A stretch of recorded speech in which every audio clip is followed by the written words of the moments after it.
legislation. That's what I thought. We need to do some research because Congress passed this law in 2021 requiring all federal agents, including those from ICE, to wear visible identification, including the government agency they represent, when undertaking crowd control during protests.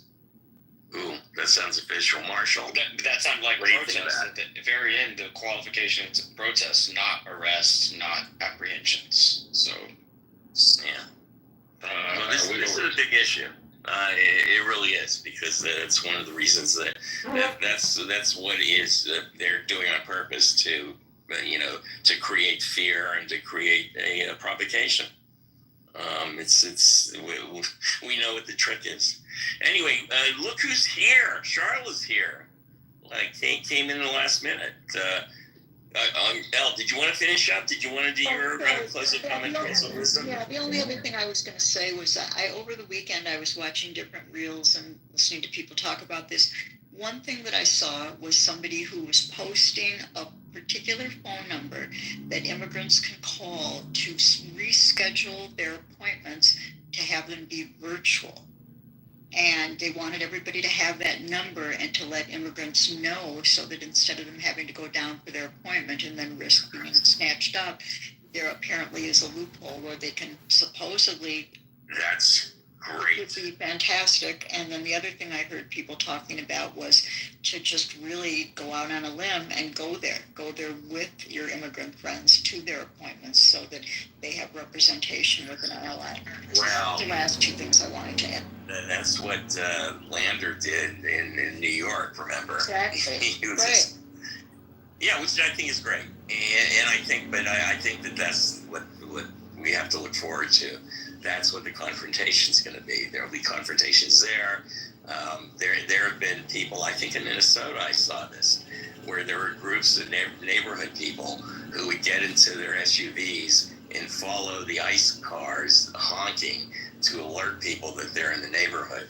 And that was an interesting way to, there were some interesting videos coming out of that. It's just, the whole thing is disturbing. Charla, why don't you say hello and also give us your closing comment, Pearls of Wisdom? Hi, guys. Sorry, been busy. Yeah, we've been missing you. Yes, I've been busy with my apprentice. Yeah. Oh my gosh. Pearls of Wisdom. Well, I'm so glad to be in the room with my fellow patriots. And yeah. But in terms of Pearls of Wisdom, oh my gosh, I don't really have any, because I think right now, I think we're all in a state of shock, and I think, with the Supreme Court essentially killing the whole checks and balances system by, obviously empowering Trump, I think that we have seen the death of the United States of America. That's my Pearls of Wisdom, and so I know it's kind of depressing, but it's the reality, unfortunately.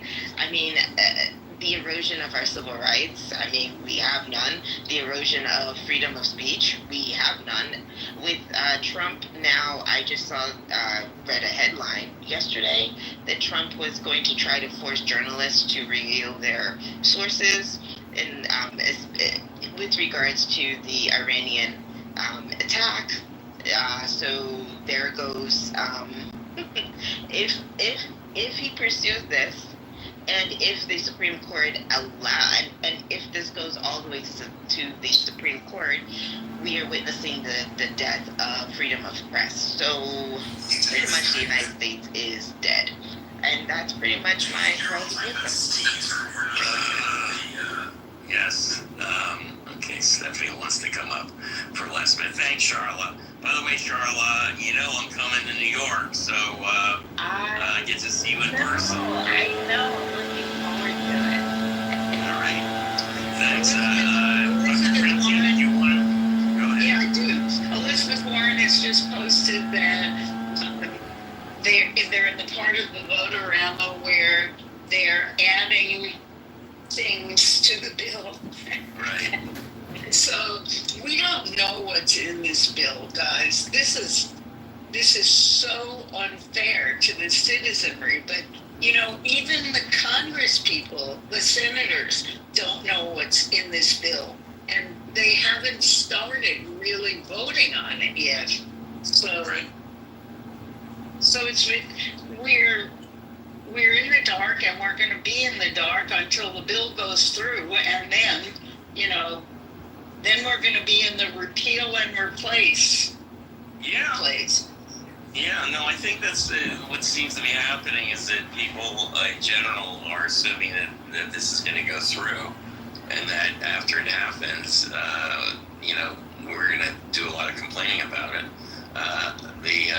Our favorite billionaire Nazi, Elon Musk, seems to not like it very much. Which is interesting, but I don't know. We'll see what happens. But in the meantime, I guess just keep watching. Francine, did you want to add anything else to your closing comment? No, because I think we don't know anything yet. What they're going to do is keep massaging this until it passes. And that means that we won't know, and we don't know, and fuck it. It's like no, I know. This comes into this whole idea of exhaustion. It's exhausting. We are physically exhausted. Yeah, I think we are. Steve, closing comments, pearls of wisdom. Everybody knows that. We don't want to name that, but he is. Focus on we have a lawless Supreme Court. I don't know what else to say. They're not gonna stop him. I know. That's for us so frustrating, because I also thought at least there was some sort of resistance at all, but there just isn't. They're gonna codify whatever it is that he wants to do, and it's a shame. All right, so Stephanie's here. That's right, Stephanie. Hello, goodbye, and then Rick. I guess you're the caboose. Go ahead, Stephanie. Everybody, just a quick couple of updates on protests. So the Tesla takedown I've been talking about, I've been attending on and off. They just did it's a showroom that hasn't opened yet in a small town in Silicon Valley, and I wasn't there, but I saw the sign and the pictures. They had a banner that said "Store closing, everything must go." So it was kind of presented in a humorous way, but I thought that was a different twist for a model showroom that hasn't opened. And then another protest I went to last week was a new experience for me, but it was against Palantir, and they're the company founded by Peter Thiel. They are in Palo Alto, and they do a lot of products, but they do a lot of data stuff, and they also produce spyware.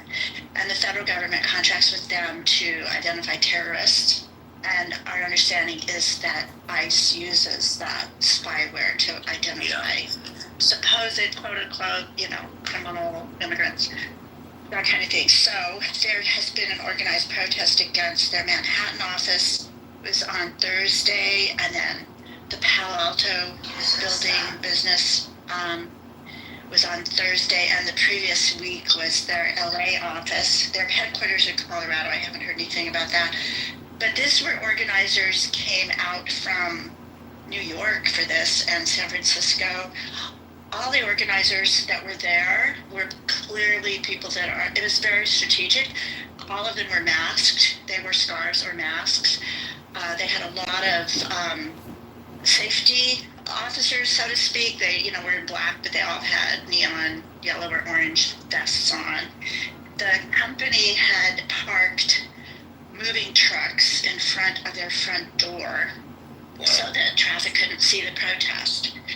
The protesters, I was one of them, but I wasn't in the planning yet, but the organizers put up a banner that said Palantir, something about ICE, and they had attached it to the balcony of the building. And then they had the Raging Grannies there, which is a singing protest group that goes to events. And they sing, they're older women who sing different kinds of protest songs. They go to all kinds of issues, but they were invited to come and sing. So while they were singing, the employees of Palantir grabbed the banner and pulled it through the thing before anyone could catch it. Go to johnkitover.com. So then the organizers had everyone marching around the truck so that the traffic, it was lunch hour, so the traffic could see all the protesters. They had really organized chants. It was just the most strategic, focused, targeted protest I'd ever been to, with using some marginal illegal techniques. We blocked traffic, which was illegal, but there were no police. There was 2 police cars that kind of passively drove by during the 2-hour thing. And this was in front of the Palantir office. Then after that, they moved over to the Palantir cafeteria and event room, which was like 2 blocks away. And then they got really much more, I don't know what you want to describe it, assertive, aggressive, but the protesters started banging on the windows of the glass, using the megaphones, inviting the employees to come and join us, quit the company, talking about how evil their work was, blah, blah, blah, blah. Gluing, or not gluing, but taping signs to their building. And just a lot of hyping up the protesters, telling them what was going on. The goal of this was they said the stock of Palantir is inflated, falsely inflated. And the goal is to stop the hiring pipeline. They're trying to hire a lot of people right now from college. They said these college students don't really know what they're getting into. We want to stop this hiring pipeline for the company. So that's kind of their goal. And then they have some intel, someone on the inside who notified them that the employees were sent home for the day. So they considered that a victory. So anyway, just wanted to tell you, now, some people feel like this is a misplaced protest, that we shouldn't be protesting a company that just produces a product the government wants or other people want, but we should really be protesting the people that set the policy to buy these products. So my son being one of them, saying you should be protesting in front of the home of the decision makers that decide to hire Palantir's products. That's more effective than protesting Palantir, because any company can make a product the government could buy, So anyway, I just wanted to give you that was a new kind of protest level I'd been to. Yeah, that's it. Yeah, everybody work on your health. So if you're not healthy, we don't have you, and we need you to be healthy, and that's it. Thanks. That's true. Thank you. We gotta hydrate, as Empress Ronnie says. No, I think it's really good for us to detail some of the resistance and how it's being done creatively. And we do. We need to make sure that. More what? Excuse me. Say again, Francine. I'm hearing. Anyway, let's go. We're already to the top of the hour, so I want to get out of here. I guess some other stuff to do. So who? Oh, Rick. There you are. Oh, wait a second, Rick. Before you start, David hasn't given his closing comment yet. David, closing comment, and then we'll go to Rick. My return trips to Florida seem endless. My dad's back in the hospital this time of year. Sorry to hear that. I don't know if I'm going to hop right away, but it looks like I'll just make it the mandatory go to Universal Orlando, Disney, and bring the kids for a little bit of it. Might as well. But, all right. Well, good luck with that. Everybody stay hydrated. It's a reason to be hydrated. Anyway, I think it's not as urgent as the last time, but everybody stay healthy. And this stress that is coming from a government, I've never conceived of it affecting people's health, but wow. It is. You're absolutely right. I think it does. Thanks, David. Rick, you're up. Yeah. So, there's a lot going on here. We had a meeting the other day with a whole bunch of different groups, unions, some of the Democratic clubs, Indivisible, some people from ACLU, There's a thing called the Undocu Fund, and I think, the one that we have here is called the 805 Undocu Fund, which is basically Ventura County specific. But I think that they are all over the place. You can sign up to volunteer, and there's all kinds of things you can do.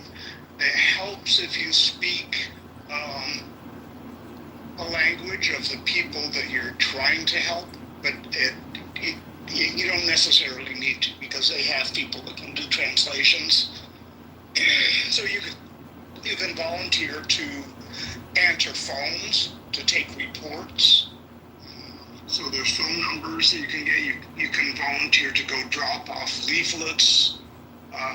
You can volunteer to drive people, pick people up at their houses. You can deliver food to their houses, to the people who are afraid to leave.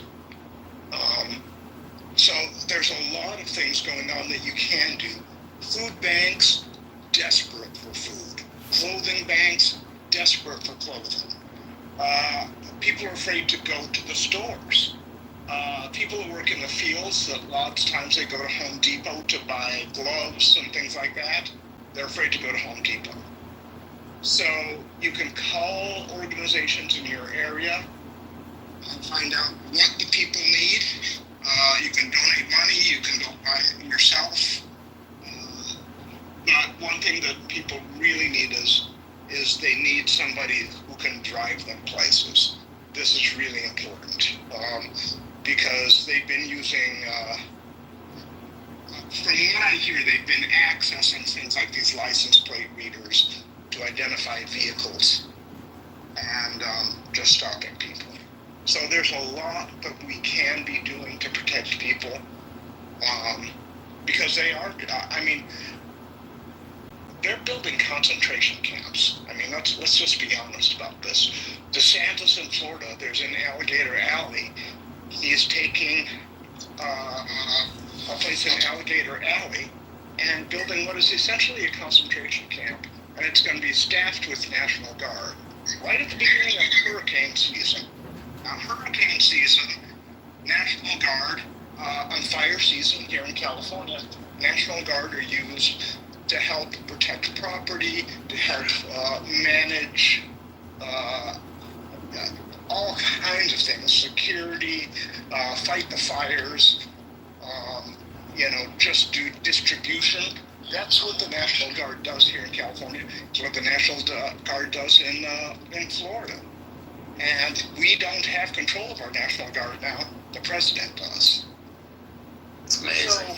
So yeah, this is getting where people are beginning to die. People are really being put in danger here, and it's time to really. We do have to step it up, and I know that my wife is worried about me driving people around. Because I don't look. I look like I could come from somewhere else. And from what I hear, a driver's license does not protect you. I talked to an immigration attorney here, and they said no, they will take you in if you only have a driver's license. The driver's license doesn't really show citizenship here in California. It's fucked up. But there are things that we can do to protect ourselves. ACLU has great information. Any immigrant organization, immigrant aid organization, will have information. The 805 Undocu Fund. Okay. If you go there, you can find out a lot about what they do. And there's probably something in your area. And, whether you're an Asian immigrant, a Caribbean immigrant, an African immigrant, they are not really picking up European immigrants that I know of. Yeah, did you notice that? Yeah. But, that does not surprise me. Yeah. So anyway, yes. there are a lot of things that we can do. I also really want to remind people again about elect.org. We're really trying to raise some money for them because they've elected 4 people. The first 4 people that they supported all got elected. 2 of them to city councils. They're all in their 30s. And they are working really, really hard. They're trying to raise money. I'm trying to find organizations they can partner with that can help. But they are basically, their mission is to recruit, train, and elect a whole new generation of elected officials, mainly on the local, county, and state levels. So the state project is one that I'm really kind of working on to see if I can get some funding for them for that. But everybody in this group is under 40. All the executives in the group that started it are under 40. Many are in their 20s. And it's time to open our wallets and start supporting people who are. I don't donate to the DNC. I haven't for years. And I complain incessantly to them about the spam that they send us. But I do donate to a lot of small organizations that share values. The Democratic Party is simply a marketing tool that you can use and you can exploit. But you have to learn how to exploit it so that you can change it from the inside. I don't want to destroy it. You know, if you want to destroy it, you have to have a replacement ready to go. We don't. So, you know, slip in through the back door, change it from the inside. I wish somebody would start doing that from the Republican Party, but people seem to be running from the Republican Party. Yeah, well, I just wish those guys would organize. There are enough of them, but they're just not out there. Yeah. Well, that's the problem with people who want super quick change. Nobody organizes, and I've looked for them, and I just never get an answer. I have never gotten an answer, and I've been looking for one for 50 years. Yeah, but it is what it is. So we just have to do the best we can and help the people. I think that you think look really promising, and to me, do see a lot of promise in electeds, because these are not Democratic loyalists, but they know how to use the Democratic Party to get things done, or really to get elected, you know. Look, it's important. We got to get people in there in the right places, and we need to defeat the MAGA Republicans. That's the bottom line. Anyway, a happy Monday to everybody. We'll be back tomorrow, same time, same station. So let's go.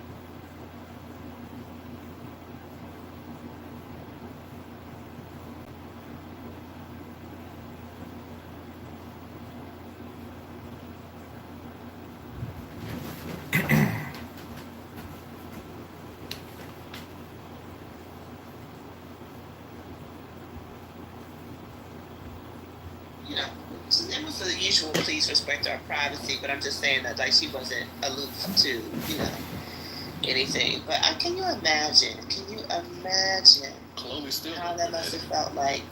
What? Water, you just perpetuate. That's not water, that's Adrian. Adrian, my bad. We so used to water putting out the conspiracy theories. That's a shame. That's a shame. Damn, she just threw you up under the bus. My bad, water. You was gonna let me take it too. Let me catch that straight for you, huh? I mean, she's still a daddy.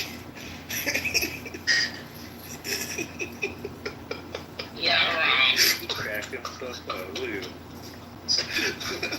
Let me stop. But I really didn't think that Sydney was okay. You know what I mean? Just kind of like as you saw, let me see, she looks generally all right, but like, you know, I don't know. I don't know. Yeah. I'm so sad. No, he definitely killed that woman, but I know people that their dad killed their mom, So we just have to do the best. and those are the most screwed up people I've ever met, honestly. You can never get over that. Because you lose both parents in one shot in that manner, there's no way you could get over that and be quote unquote normal. So I've been finding that I believe her to be bipolar, and she just disappears every few months and suffers through very, very bad periods. Losing both parents in one day in that manner, and then you feel guilty because you feel like, what could you have done and stuff like that. So those kids are scarred permanently. I don't think, it doesn't seem that, they had a good relationship with Nicole's parents, right? I don't know. Did they ever, because it's not the kid's fault. So I'm wondering, did they ever see their grandparents on Nicole's side, or were they who raised them? Was it OJ's parents? Nah, I think her family. Dr. Ann. No, it was her parents. Wait, it was Nicole's parents? One moment, doctor. They Business dealers concluded that the two parties And they had gone up, they were relatively close. They didn't want to be around OJ as much, but they were, they always liked the kid, and they would go on I think you're in a family business vacations, and sometimes Nicole would just go, with your them. hand. You're gonna throw away $12,000? Doing stuff, be back I don't home think and all so. that other Mr. stuff. Pooch, if she tries to leave here before this nigger-loving German shakes my hand, you cut her ass down. You really want me to shake your hand? I insist. This guy was talking about how If his you dad insist. killed his mom. His mom was a bartender, blah, blah, blah. She didn't come home, and so he was looking for a kid to take the kid with him. He ended up finding her at a Sorry, guy's house. I couldn't resist. She got his people over to the house. Good. Knocked the dude out. Bye. And stabbed her like a motherfucker. And he was right there watching the whole thing. So he took his kid with him on the crash out. I was like, damn. And he's a grown ass man. He's telling the story. And you just see him revert back to like an 8. Right. He just reverted back to like an 8-year-old and just started crying over this shit. Like how his dad just stabbed his mom and shit and killed her and just ruined his fucking life. I thought, damn, that's crazy. And took them along. That is so, this person is such a piece of shit. You're the one that we were speaking about this morning. That guy that killed the woman, then took the gun to himself. So those kids are gonna have issues too. Yep. The one that was happening live. Yeah, so they had that baby was not even 1, right? Yeah, the little girl wasn't even 1, but her son was older. So I'm sure the Yeah. son seen some shit. That's a shame. That is a doggone shame. Yeah, I got But mixed wait, feelings about that shit. also his previous wife, he had beat on her too. And here's the thing, this man, he's a terrible person too, because she stood by him and nursed him back to health when he had cancer to the point where he became cancer free. And then you gonna leave her and get with Lexi's ass? See, these dudes, Yeah, it's a I got certain mixed- type of dude. But I got mixed feelings about that. And people say I'm wrong for feeling this way. But we're talking about the dude that called himself the Frenchman. Mm-hmm. Okay. Yes. Please, y'all don't get mad at me when I say this. but both of them was dumbasses. She was a dumbass for staying with him after he made clear threats that he was gonna kill her ass and shoot her. Yes. Because when some motherfucker say some shit like that, get the fuck out of Dodge. Why the fuck is you still hanging around? You think that man playing? That nigga ain't playing. And he's stupid for crashing out of her. Yeah, we definitely said that this morning. Yeah, we agree. And she's stupid. Yeah. She's stupid just for staying. He literally beat her to the point where she had to jump. She had to run out of the house naked and go to the police station in her car. She was butt naked. Wait, who is this? I'm sorry. I get like Lexi, a 30 second. the woman who got killed on the live. The girl that got killed on live. Let me send you the link in the back. Hold on. You heard Instagram about Live or Facebook Live? Facebook Live. I think this was Facebook. Hold on. Let me see. This shit is weird. Quinn just came in, and I'm just thinking about how yesterday when I ended with like a church amen, he was like, "Oh wow."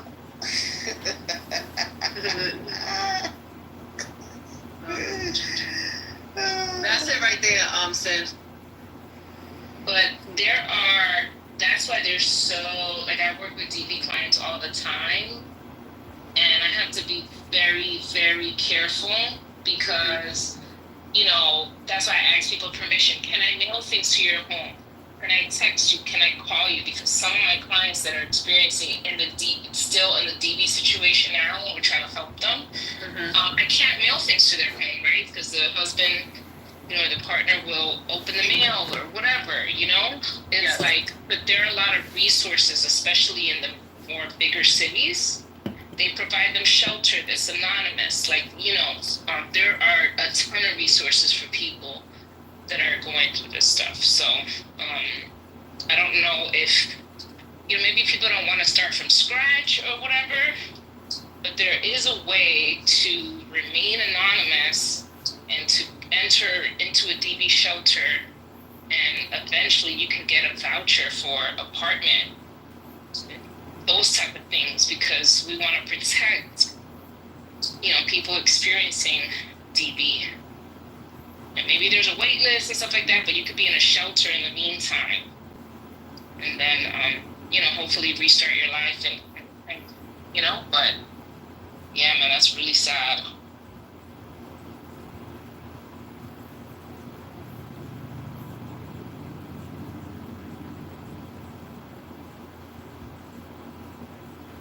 Yeah, she was just sort of used to it, like she was laughing, like even before he threatened to kill her, he said, I'm gonna beat your ass. And, she just was just laughing it off. Like, she was like, yeah, you beat me before. And, it was just like, they both were very, very toxic, terrible people. So we get it, Adrian. Like, she was still a victim. She ain't deserved to die. But, I mean, you can't antagonize people like that. And also, if you've already gotten your ass beat, if he says, just let me finish this live, or if you interrupt again, like, what makes you think that he's not going to try to beat you again? And she just didn't even care.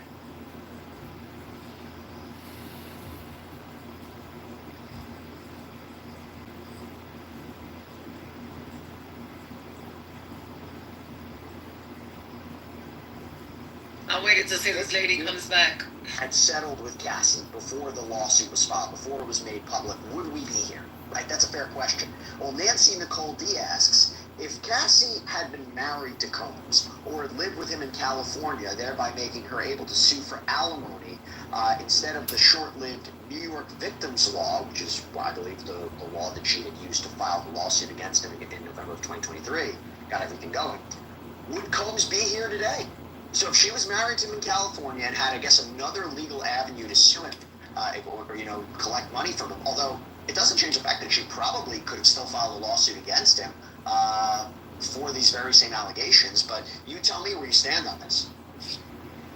Well, I mean, listen, whether or not she could have sued him for alimony, she sued him and she got $20 million. So we go back to the question that you posed, which is something that Brad has been pretty outspoken since the beginning of that he messed up in not resolving that case before it hit the media.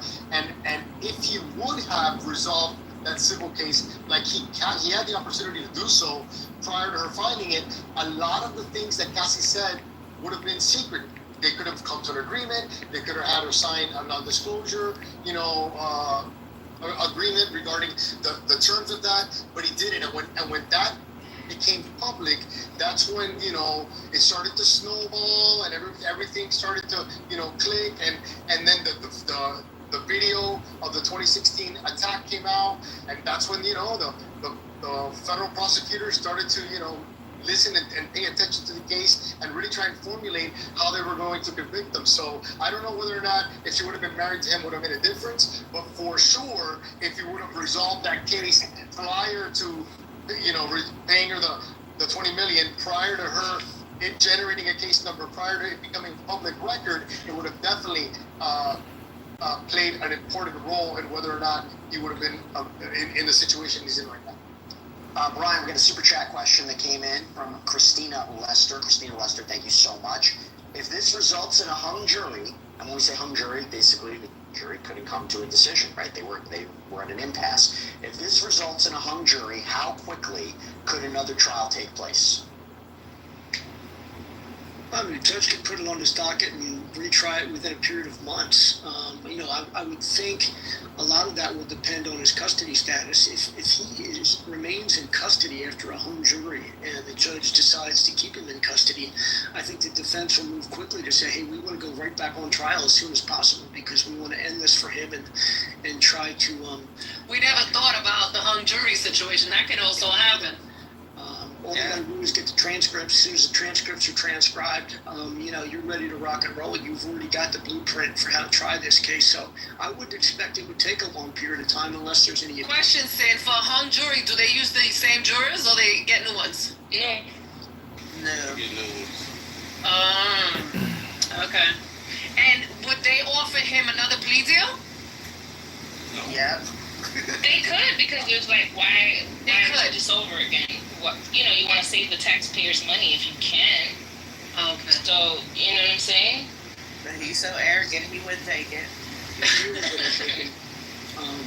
After the hung jury, which I'm not so sure they'd have the ability to do anyway. So, quickly, I would think it would be quick, particularly with an incarcerated defendant like this. I mean, he wanted to go to trial quickly on this. It's kind of rare to have a federal case go to trial. The fact that it'll be a year that he's been there. Have arrest and indictment, but he was going full steam ahead. He didn't seem to me, once he couldn't make bail, he didn't want to spend one. Now he got something to rap about. And getting acquitted. This is from Purple Sammy X. I'll go to you, Mauricio. Hi from England. Hey, that's amazing, so far away. What do you think the verdict will be as of now? And if guilty, how long do you predict he'll get? Listen, that's a good question because they can convict him on a multitude of things. They can come back and convict him on everything, and then he will be looking at possibly a sentence over 25 years, including up to life. Or they could convict him of some things and acquit him of others. We've spoken a lot about the difficulties involved in the RICO, in the RICO count. But jurors, anytime that your freedom is in the hands of 6 or 12 or 14 jurors, anybody that does what we do or what attorneys do knows that you have no idea what they're going to do. Everybody that's a trial attorney has won the ones that we should have lost, and we've lost the ones that we should have won. So jurors, for the most part, are pretty. You really don't know what you're going to get. And also you really don't know how the judge is going to take this. It is a high-profile case. There are the guidelines. But he can depart. He can go up or he can go down. So federal judges routinely can do whatever they want. They don't because they don't want to get a field. But there's a lot of variables at play here. Okay. Go to you, Brian. This is a super chat question from Huntertainment 2. Do the RICO predicates, do they all agree on or need to be the exact same? I think the question is, let's be clear. I guess if there's 8 underlying predicate crimes, right? The prosecution needs to prove at least 2. Does the jury need to agree on all of them, right? Beyond a reasonable doubt. Talk to us about the underlying predicate crimes, what the standard is, what the burden of proof is. Yeah, they have to have unanimity on at least 2 predicates. So, whatever predicates they are unanimously agreed on, whether it be guilty or not guilty, they have to inform the court of that. And if there are 2 predicates that they are unanimous on, all agree as to that predicate act, and there are 2 of them, then they've sustained their burden and it would be a guilty verdict. Mm-hmm. We've been talking about whether some are stronger than the others, right? Transportation, to engage in prostitution, drug distribution, robbery. Okay, we got another question coming in from Rap Superstar. I'll throw this to you, Mauricio. Can you explain the coercion so we can understand, please? I think this is with respect to sex trafficking by force, fraud, or coercion with respect to Cassie, Ventura Fine, and Jane. What are we talking about when we say coercion? So coercion, for instance, we'll give the example of I recorded you without your knowledge having this freak off, and if you don't do what I say, I am going to publish this and I'm going to ruin your career as a singer if you don't continue to come to these freak offs and have sex with whatever man I want you to. That's coercion. With Jane, I remember there was testimony about whether or not she was dangling her $10,000 a month rent, whether or not she was going to be homeless. Things of that could be coercion. And, you're pretty much forcing people to do something that they don't want to do with either a threat or. You know what I'm saying? You're assuming certain games have certain end products what maximally logical people play. So we're assuming everyone kind of now, it's life or death, like they've practiced, they've got up on it, it's going to be near instantaneous, is what I'm saying. No one's going to sit around for 5 days and go, hey, let's make sure we're sure. You don't need to. Because once the signal's been communicated to you that it's not one, you immediately move to two, and only the two people that are in that decision make the decision for everybody else, and then they follow. You know what I'm saying? Yes. Like, what's make the signal clear? Well, the signal thing is like I was. The signal is that people are coming wait, at your bait. I want to make it more like there's recursion going on. Like so, in the Blue Eyes puzzle, every person's doing the same recursive calculation independently. Like no one's talking, there's no coordination. But as soon as that logical condition gets met, everyone acts exactly at the same time. That's the same thing as like parallel logic processing that the humans would do that's similar to what AI does. In AI, you get multiple processors, right? And they're all handle like separate threads of a problem at the exact same time. So instead of just waiting for one core to complete like a long chain, the system breaks it up. And then when all the processors come, they like report back, boom, you get the solution. That's what makes AI feel instantaneous. It's not sitting around and chilling and waiting for the answer. It's not speed alone. It's scale and concurrency in the same way that the humans would act, is what I'm saying. The humans are just going to instantaneously sit down when they know, but not before. They can't cheat. Can I just say, why do we make things so complicated? Here's the thing. If it were only one blue-eyed person, because there's one or more, if there were only one, the one would know it right away, because all he sees is brown eyes. Yeah. That's me. All right? So when you're sitting there as another blue-eyed person, right, and you see that one is still standing, and he doesn't know it right away, right, you would say, fuck, it must be me too. And that's bullshit. Yeah, you guys are going to have those same thoughts at the same fucking time, like, oh, well, bitch, he's still standing, there must be another person. Who else could it be? Everybody's brown, it must be me. Sit down. Okay, hold on. Okay, wait, hold on a second. Hold on a second. So, that's what the other person who sees nothing but blue eyes. Brown. Sorry, not nothing but blue eyes, sorry.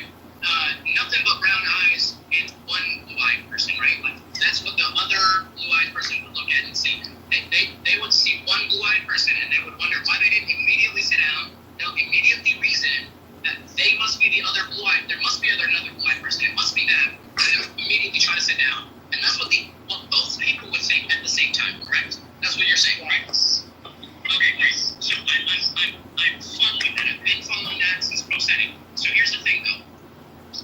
If you look at it from a brown-eyed person's perspective, and you saw two blue-eyed people, and you saw both of them hesitate to sit down, both of them not sit down immediately, you should also be.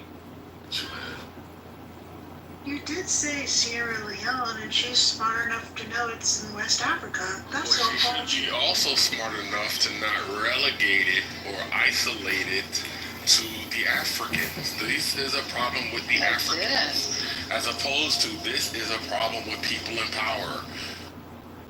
Oh, let's. Damn, Adeline, don't do that. Don't jump into the car that's already crashed. That's weird. it's a white women mobile. I didn't want to. Hey, but what about this? What about this? Okay, so yeah, I don't disagree with your wider, thing. But okay, so people, no. So people want all this power, right? But what is it they want? The showing off. So what does that actually get you? What if we break it down? I love to break it way down. So what does it get you? Does it get you attention? If you show off and you impress people, well, why? You just want to impress people? You get to women. What comes under that? You get women. What do you get from it? So you get women from it. The reason why people care more about relative status more than they care about absolute wealth. Like people would rather be the richest person in a poor neighborhood than the poorest person in a really rich neighborhood. They care more about their relative wealth than their absolute wealth. Why? Because women care about relative wealth more than absolute wealth. People care about getting women. Right, exactly. Because what you get is attention. If you get impressed, so let's use in a general way, impress somebody. What are they going to do? Well, they're going to try to service you. They're going to be on their best behavior. They're going to try to impress you. They're going to give you attention. So it all comes down to our social. We're super social animals. So it all comes down to that, I guess. Sexual, social, emotional, we're going to get that stimulation. That's why the inequality of it matters so much. It's interesting. Once again, I'm always an outlier. Not available. Okay. The most modest cultures, according to ChatGPT, are the Amish, whenever the Hobbits, rural Japanese. Let me know. Don't get started on the Amish. I have direct experience with the Amish. They're not modest. Heritage, whereas the most ostentatious cultures, we got United Arab Emirates in Dubai, you got Nigerian elites, you got Russian nouveau riche, you got some Indian wedding Bollywood type shit. Yeah. Do you know how rich most Amish people are? Are they rich? They're like wildly rich. That's sweet. But they don't show off. They don't wear bling. They don't gold. No, they just buy more and more and more and more land that they don't know what to. Which is awesome. And they do have their own versions of showing off. It's just the Amish showing off. What's the Amish way to show off? The nice horse, the nicest buggy. The best off-grid system for your house. Paying to build the church, all sorts of stuff. What in the Amish world? I'm curious. What gives social power? So let's say a woman and she wants to marry the best guy and get the best husband. What gets her that? She would probably marry someone that's a church elder that has control over, sort of setting the norms for the community. If you're pretty and you're docile, you'll do all right. I think if it's Amish woman.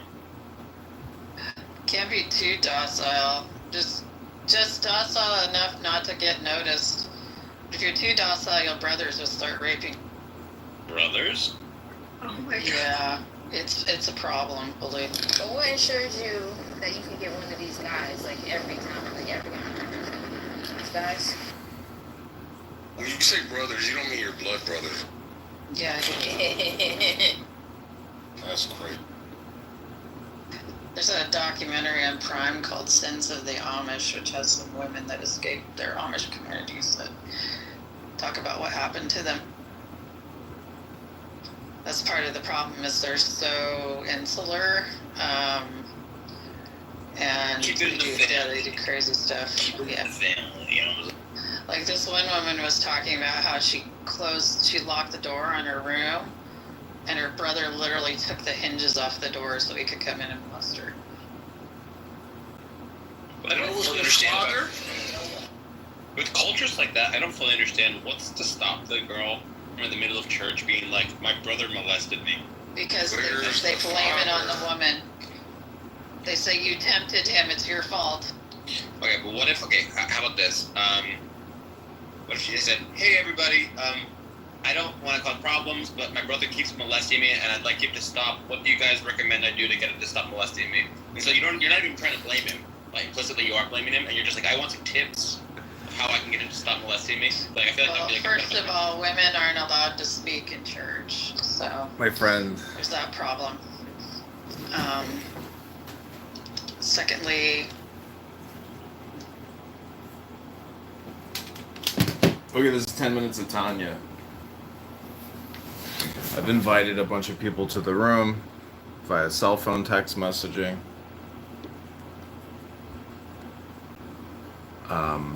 Welcome. I hope this is a nice interruption for you from your typical Clown House conversations, which are of incredible value. For example, talking to Amir this morning. Wow. I mean, I gotta say, it is actually kind of entertaining. It's kind of ridiculous, with Black Rabbi and Caleb, and it's like all these different people with all these different positions, and there's no education. It's just like donking on each other, shitting on each other, shit testing each other. I invited El Normo. So El Normo has a copy of the Tanya with Rabbi Rami Shapiro's commentaries. But he said he's not available, unfortunately. Let's see if anybody else replied now. And you said you're going to the gym, then jiu-jitsu? Yes, I'm going to the gym. I'm going to feed my parents' cat, and then I'm going to go to the gym, and then jiu-jitsu. Nice. That's what I'm about to do. I'm about to go to the gym and then maybe go down. Well, actually, I have to do this lawsuit paperwork. So, what'd you think about that clip of Ben Mendelsohn libeling and slandering me this morning? Yeah, that was a...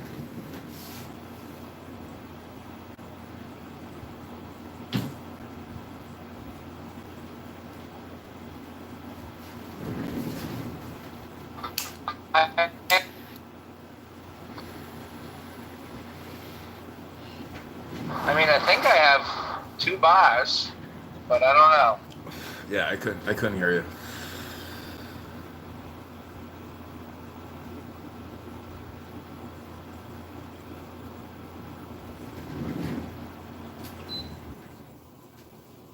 Okay, how's the audio? Can you hear me? Well, yeah, I can hear you, but I'm driving. So I'm going in and out.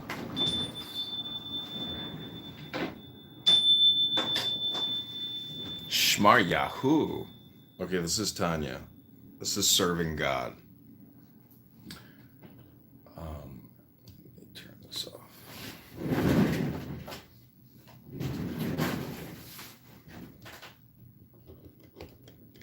Oh, we got this man Shmar Yahoo.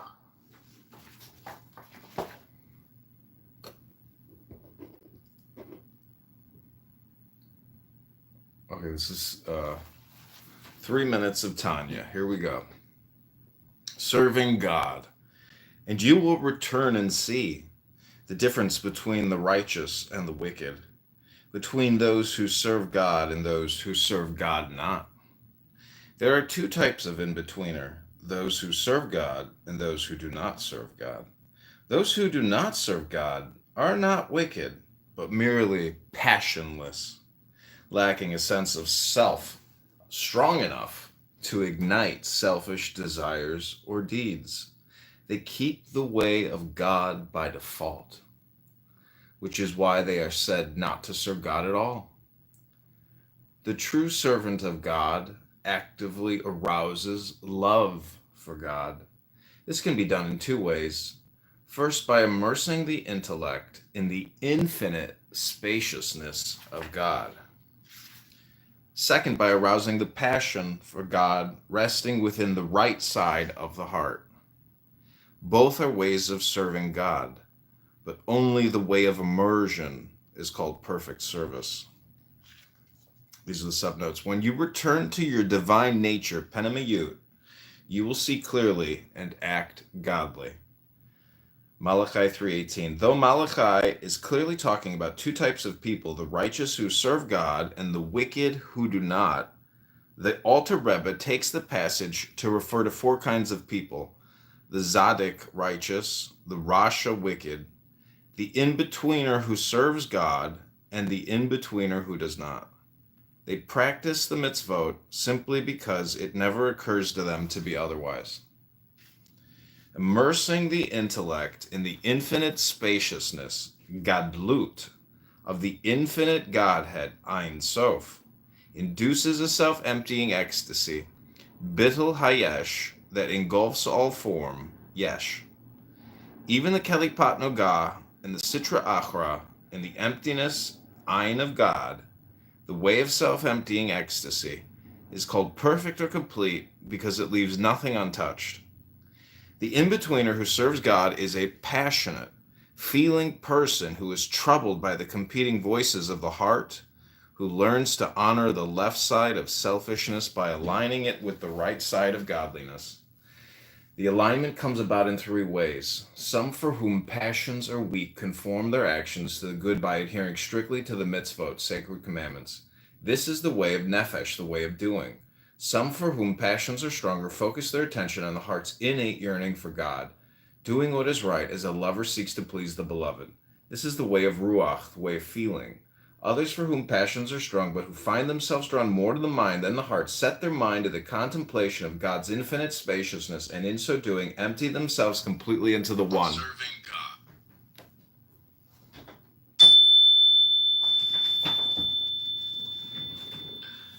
That was 3 minutes of Tanya.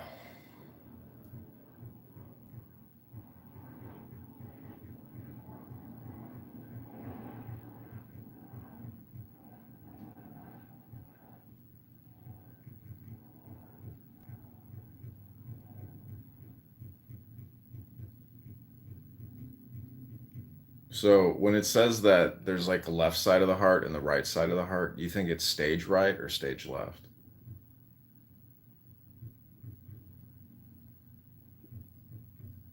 Oh, well, normal has arrived. The Zadok is here.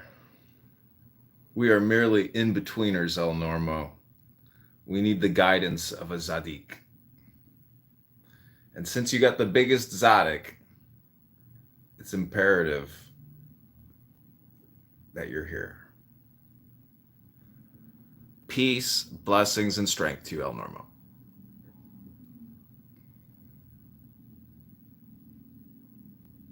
So, You want to mod me?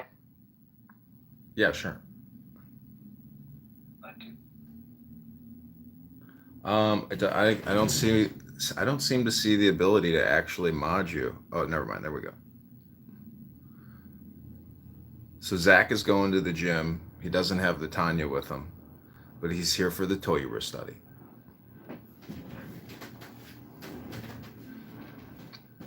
So we're going to read some Tanya?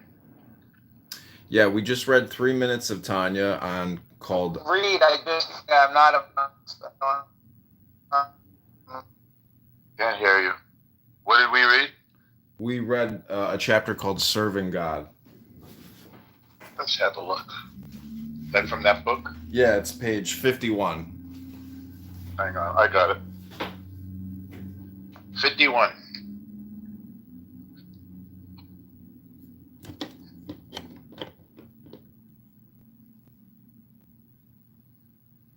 Wow, it opened to that. That's weird. I just flipped it open. I don't know. Can you hear me right now? I have 2 bars. Yeah, we can hear you. Yeah, because that's where I opened the book to, too. It just seems like a natural place where your thumb flicks it open. That was a really nice one. I was listening I heard most of it while I was driving, and it was beautiful, and it was a complete antidote to what I was listening to before, to Amir's room, and it was an antidote to Mr. Anderson talking his nonsense. And what I really liked, one line was something about how, like, the good work is going to engender love of God in others or something like that. What did it say? Like, the challenge is to make others love God too, or something.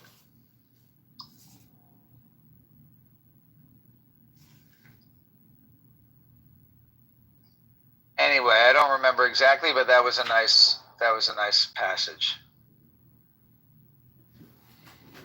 The last verse, it says, both are ways of serving God, but only the way of immersion is called perfect service. And the subnote again is immersing the intellect in the infinite spaciousness, the gadlut of the infinite Godhead, Ein Sof, induces self-emptying ecstasy called bittul hayesh, that engulfs all form yesh. Even the Kalipat Noga and Sitra Achra, the emptiness Ein of God, the way of self-emptying ecstasy, is called perfect or complete because it leaves nothing untouched. So anyways, El Normo, pick. Do you want to read a chapter? You can pick any chapter you want, and try to go for 3 minutes if you can, or 5 minutes, or however. I want to meditate on that. I think what I want to do is meditate on that and put on Philip. That's what I'm going to do. It's a great book, and I'm delighted that you recommended it. Yeah, I've given this book to many friends. For a while, it was just me and John reading from the Tanya. John was the first one, but he told me to buy it, and I bought it. Can you find, though, one of you, can you find earlier in that passage where it says the thing that I'm referring to and maybe reread it, the part about how, like, it's made, like, expanding love. It's something about, like, encouraging other love of God. The true love should encourage love of God or something. It was like maybe a third of the way through. I don't know if you know what I'm referring to. Norm's gone, but I wish I had my book to find it.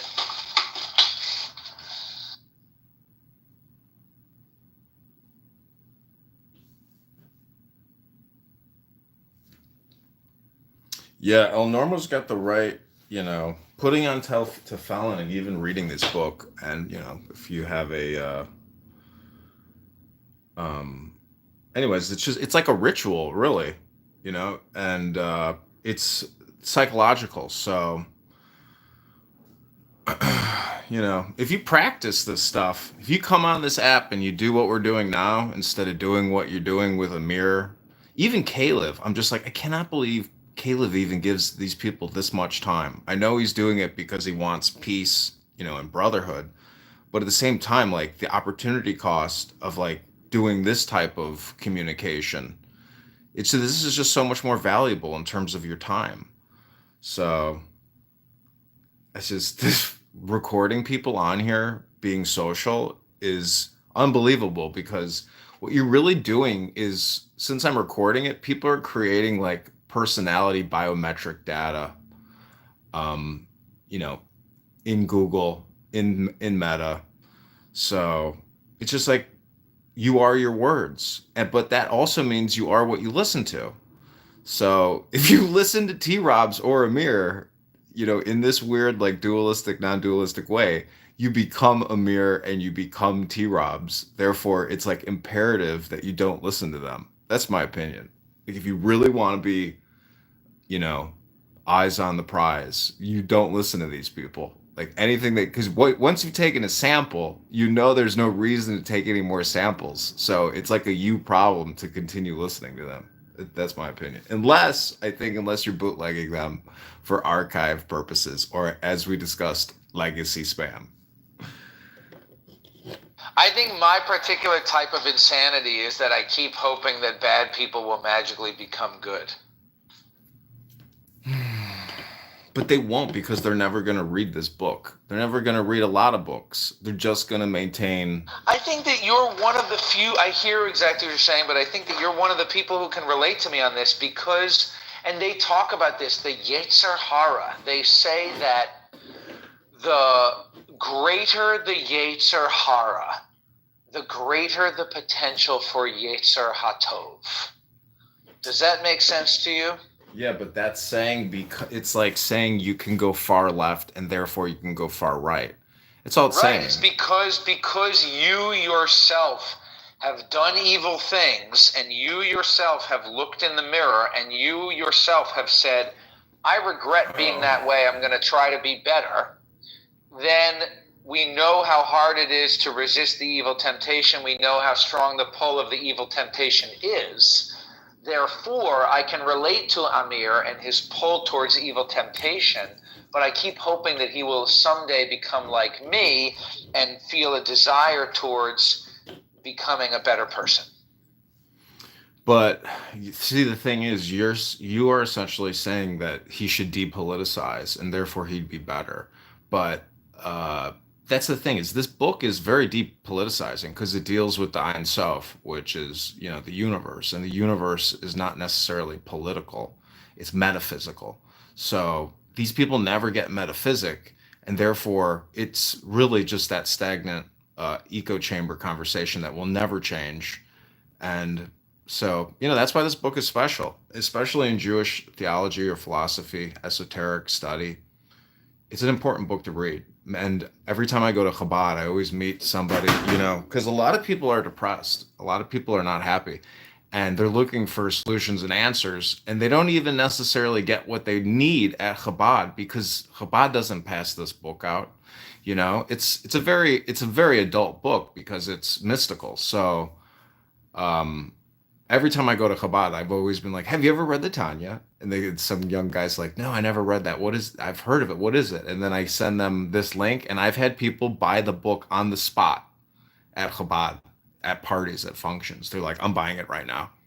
So it's interesting. This book is a viral book in many ways, I think, because it's universal and it's smart.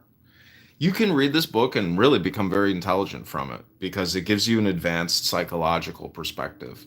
And it deals with anger management, emotion, infinity, who you are, where you come from, a whole slew of problems. It solves a lot. It is basically the Jewish Tao Te Ching, as you know.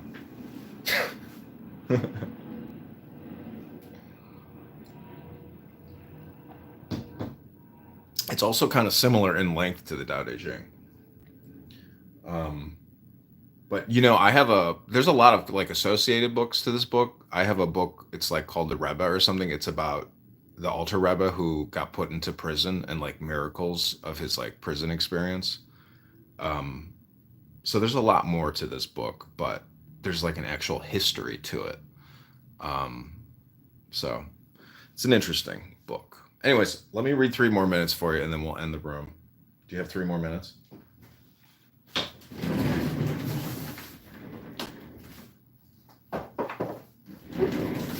Okay, I'll just give you the history book. This is called The Arrest and Liberation of Rabbi Shneur Zalman of Liadi.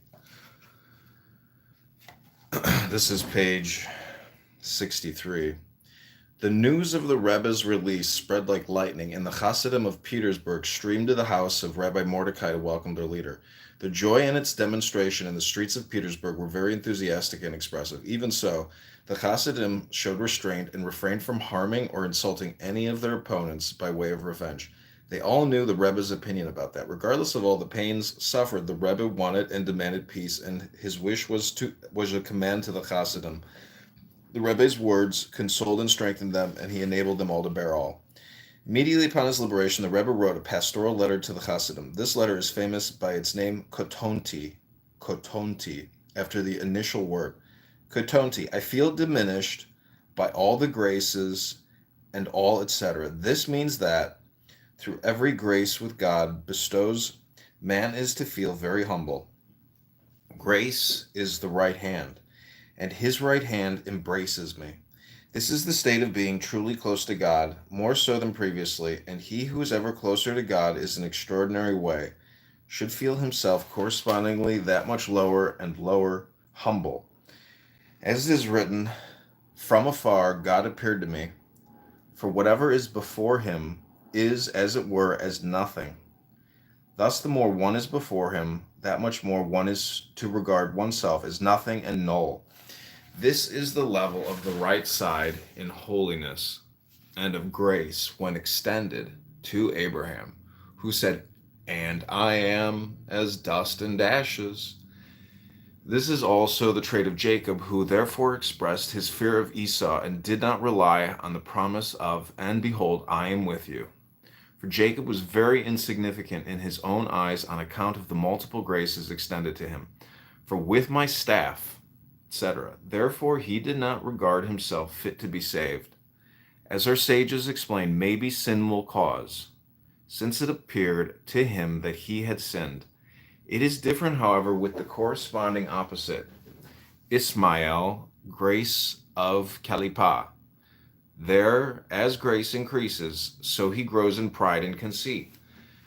I therefore come to make known to all of our adherents in regard to the numerous graces bestowed to us by God to hold on to the traits of Jacob, the leftover of his people and the remainder of Israel, who belittles himself as if he were but truly leftovers and superfluousness, which is to no avail. Do not pride yourselves over your brethren. Do not open your mouth or whistle at them. God forbid. A strict warning. Nothing is to be mentioned. Nothing with a capital. Nothing is to be mentioned. Subdue spirit and heart before every man, in the spirit of truth unto Jacob, with humility and kind reply which removes anger, and with humbleness. If you do so, maybe God will give it into the heart of their brethren, for it should be like as water reflects the face. Rabbi Joseph Isaac remarked about this. Jews in general and the Hasidim especially were to the Alter Rebbe as a pupil of his eye. He, in his great sanctity, in addition to his great sagacity, was cautious with every word. Not only in his acts were weighed heavily to be in accordance with the halakha, even to the most minute detail, but also every single word was considered very carefully to prevent any possibility of being cause of something improper. The traits demanded by avodah are good traits, and when these involve intellect, there emerges the beauty of good traits. Nevertheless, even in such a case, there is a possibility that they be misused. When my father taught me the Tanya and the Igareth HaKadesh, he explained to me the passage in the letter Katonti. Do not pride yourselves over your brethren, and do not open your mouth or whistle at them. God forbid, a strict warning. Nothing is to be mentioned. In the most profound expositions of Avodah, showing how a Hasidic boy should convert his heart, my father explained to me the idea of, and his heart became proud in the ways of the Lord, how the animal soul in man goes so far as to claim that these are good and praiseworthy traits. My father showed me how, in such a manner, one may be misled and may descend even lower, not even sensing the fall into crudeness and materialism, God forbid. Look and note. Said my father, these words which the Alter Rebbe said, or to whistle at them. A whistle is an expression of inward ecstasy, stemming from holiness. And in regard to that, the Rebbe says, God forbid. Still not satisfied, he even adds a strict warning. Nothing is to be mentioned. How much love of Israel is implanted in these words? How much sanctity and reverence are in this guidance? Just to think, after passing through an ocean of suffering, it is not necessary, and one shouldn't mention it, but nevertheless one ought to feel and understand. So many physical agonies and spiritual pains did the Rebbe and his Hasidim undergo, and after all that the Rebbe warns, a strict warning not to pride themselves over their brethren. It's amazing because that's what Black Rabbi does all the time. He's like, you have no idea. He's like, you're inferior to me. He's like, I am so close to Hashem and you're nothing. Like, it's crazy when you hear him go at it sometimes. So that's called Arrest and Liberation. Also, that was called the Katonti. So these are like sacred Hasidic texts. And I really encourage you to read these things on Clown House because you'll kill two birds with one stone. Can't stop preaching enough to you to be productive on this app and stop, wasting your time here. Unless you're trying to gain political power. That seems to have some value. And just recording people is enough to cause major emotional and psychological breakdowns of these people, as you witnessed today. So this has been 10 Minutes of Tanya, Jewish Wisdom, a Torah study. Thanks, Zach. Hope you have a great day, and I'll talk to you soon. Bye.